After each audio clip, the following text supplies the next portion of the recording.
Shalom, selamat pagi Bapak Ibu Saudara-saudara. Hari ini kiranya kasih setia Tuhan terus melimpah di dalam kehidupan kita semua dalam mengawali hari ini dengan penuh rasa syukur dan juga kasih Tuhan yang ada menyertai kita. Mari kita berdoa sebelum kita mendengarkan kebenaran firman Tuhan. Biarlah kasih setiamu Tuhan terus kami nikmati sepanjang hari ini. Kami boleh merasakan kemurahan Tuhan dan kebaikan Tuhan yang tidak pernah berhenti mengalir di dalam hidup ini. Ya Bapa, tuntun kami dalam kebenaran-Mu untuk kami terus dapat bertumbuh. Nah, Engkau lebih lagi dengan cara-Mu, dengan karya-Mu yang begitu luar biasa Tuhan. Kami percaya hidup kami ditolong Tuhan, hidup kami disertai Tuhan ketika kami mengandalkan Engkau di dalam hidup kami. Tolong kami hari ini, biarlah kami menjalani hari ini dengan penuh hikmat, dengan penuh kesadaran akan pertolongan Tuhan dan tuntunannya dalam hidup kami. Terima kasih Bapa, kami bersyukur dalam nama Tuhan Yesus. Haleluya. Amin. Bapak Ibu Saudara-saudara, hari ini saya ingin membawa kita dalam perenungan tentang menang atas pencobaan. Dalam 1 Korintus 10 ayat yang ke-13, kebenaran firman Tuhan berbunyi demikian. Pencobaan-pencobaan yang kamu alami ialah pencobaan-pencobaan biasa yang tidak melebihi kekuatan manusia. Sebab Allah setia, dan karena itu Ia tidak akan membiarkan kamu dicobai melampaui kekuatanmu. Pada waktu kamu dicobai, Ia akan memberikan kepadamu jalan keluar sehingga kamu dapat menanggungnya. Ya Bapak Ibu Saudara-saudara, setiap kita yang ada di dunia ini yang hidup pasti akan mengalami yang namanya pencobaan. Hidup itu terus bergerak, hidup ini dinamis. Oleh karena itu kita tidak akan pernah bisa luput dari yang namanya masalah dan tantangan. Namun kita percaya bahwa ketika pencobaan itu datang, tantangan, permasalahan, maka kita akan melaluinya bersama dengan Tuhan. Kita pasti akan mengalami kemenangan dan bahkan menjadi seorang yang lebih daripada pemenang. Kemenangan atas pencobaan tentu tidak terjadi hanya dengan doa saja. Ada beberapa hal yang perlu kita ketahui sebagai umat Tuhan untuk bisa mengalami kemenangan terhadap pencobaan dan persoalan yang kita hadapi. Oleh sebab itu, hari ini saya ingin memberikan 3 langkah untuk menang atas pencobaan. Yang pertama adalah milikilah persepsi yang akurat. Seringkali hidup kita tidak ditentukan oleh realitas yang dihadapi. Seringkali hidup kita tidak ditentukan oleh realitas yang dihadapi, tetapi justru oleh persepsi yang telah terbentuk di dalam memori dan pikiran kita, sehingga itu membuat kita sulit untuk bergerak maju dan menghambat pergerakan kehidupan kita.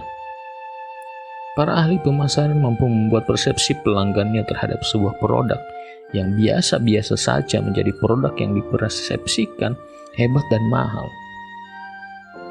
Saul dan Daud memiliki persepsi yang berbeda ketika menghadapi Goliat. Saul cenderung takut untuk menghadapi Goliat. Karena apa? Dia melihat dengan matanya sendiri, dengan melihat dan menimbang sesuatu yang menurut dia benar. Sedangkan Daud melihat dengan cara sesuai dengan apa yang Tuhan lakukan dan Tuhan mau untuk dilihat.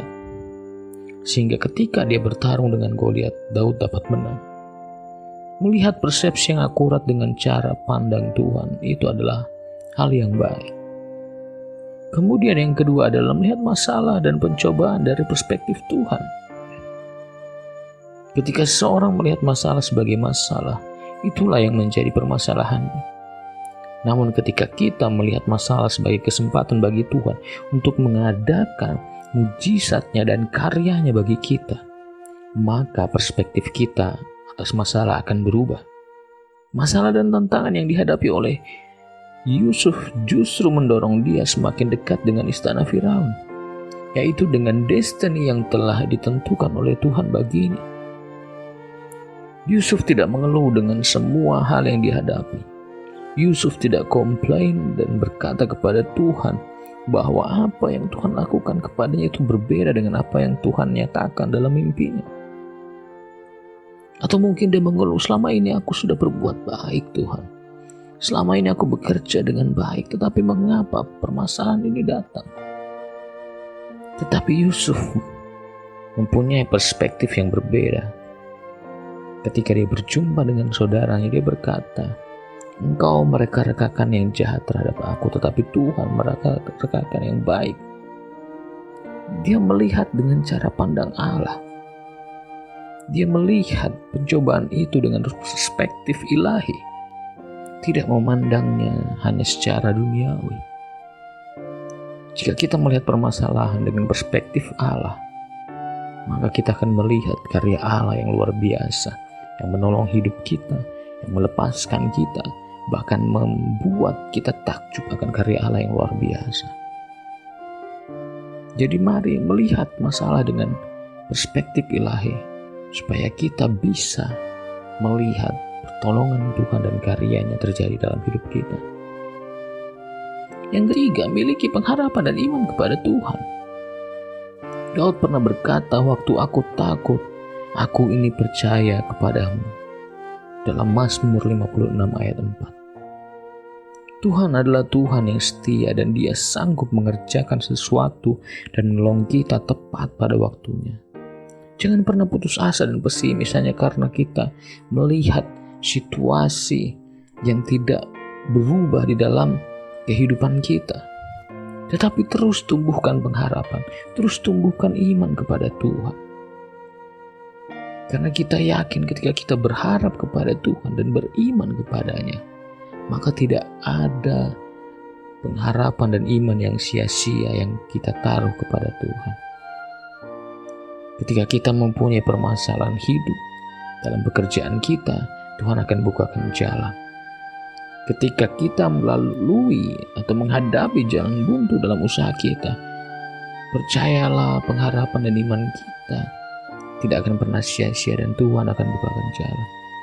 Ketika pergumulan kita dengan keluarga kita yang mungkin sulit, yang sangat tidak mungkin dipulihkan, tapi ketika kita percaya dan berpengharapan dan juga memiliki iman kepada Tuhan, maka Tuhan akan menyatakan karyanya. Jika engkau takut akan permasalahanmu, percayalah kepada Tuhan. Taruhlah pengharapan dan imanmu kepada Tuhan.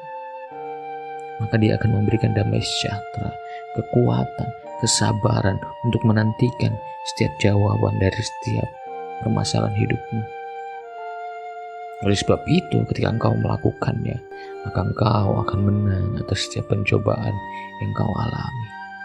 Ketika engkau berjalan sekalipun berat dalam permasalahanmu, kau terus berjalan mengikuti Tuhan, menaruh iman dan pengharapanmu kepada Tuhan. Tanpa kita sadari, kita sudah melalui setiap pencobaan itu dengan penuh kekuatan daripada Tuhan. Apa yang menjadi permasalahan dan percobaan bagi Bapak Ibu Saudara-saudara hari ini? Keuangan kah? Rumah tangga? Sakit penyakit? Studi kita? Atau hubungan kita dengan sesama kita? Bawalah semuanya kepada Tuhan. Punyai persepsi dan perspektif ilahi, dan juga taruh pengharapan dan imanmu kepada Tuhan. Maka engkau akan beroleh kasih karunia, damai sejahtera, dan karya Tuhan dan mujizatnya di dalam hidupmu. Mari kita berdoa. Tuhan Yesus, kami mau untuk hidup di dalam Engkau, mempunyai perspektif dan persepsi ilahi, bahkan kami menaruh iman dan pengharapan kami kepadamu. Tolong kami untuk kami mempunyai hati yang teguh. Roh Kudus tuntun kami dan bimbing kami ke dalam kebenaran, sehingga kami dipulihkan, kami ditumbuhkan, iman kami dikuatkan di dalam kebenaran ilahi. Kami mau menang atas pencobaan kami mau menang atas sakit penyakit kami, permasalahan rumah tangga kami, perekonomian kami, permasalahan di pekerjaan kami, dan juga di dalam studi kami. Terima kasih Bapa, kami bersyukur, kami percaya ketika kami menaruh pengharapan dan iman kami di dalam Engkau, maka iman dan pengharapan kami tidak pernah sia-sia. Terima kasih Bapa, kami bersyukur untuk hari ini. Biarlah penyertaan Tuhan dan pertolongannya ada atas kami. Dalam nama Tuhan Yesus, kami bersyukur. Haleluya. Amin. Terima kasih. Tuhan Yesus memberkati.